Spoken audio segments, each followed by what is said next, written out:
Hi, how you doing? I'm Tyson Franklin, and this is my weekly video. Today, I want to talk about the 4 types of wins you can actually have with your patients. And they're not all good wins. So let me point that out right from the start. First win is what they call the unethical win. And that is when you win and the patient loses. That's never good. It's never a good win. And you shouldn't feel good about an unethical win. The second type of win is what they call an unfulfilling win. That's where the patient wins, but you feel nothing. You're not even feeling happy about the win that they've had. It's a very numb sort of win.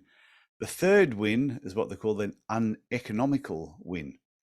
And that's when the patient wins, but you actually lost. And it could be financially. That's not a good win either. It's the exact opposite of the unethical win where you win and the patient loses. The best win of all, and you would have heard this before, is the win-win. It's where the patient wins and you also win.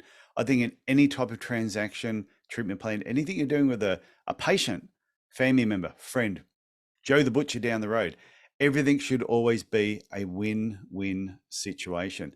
And keep that top of mind whenever you're dealing with a patient, is everything you're trying to do is you want them to have a win, but at the same time, you need to have a win yourself so you feel good about what you're doing. If at any stage you feel that the patient has pulled one over on you or they've won over you and you feel that you've lost somehow, then that's not a good feeling and it's not a good way to be building your business. And you also don't want your patients thinking that they are always going to make you feel like you've lost out somewhere. This is also important when you're dealing with your team, negotiating contracts with team members. It should always be a win-win. You shouldn't walk away thinking, yeah, I won and they lost. And they shouldn't be leaving thinking, yeah, I screwed my boss, they lost and I won.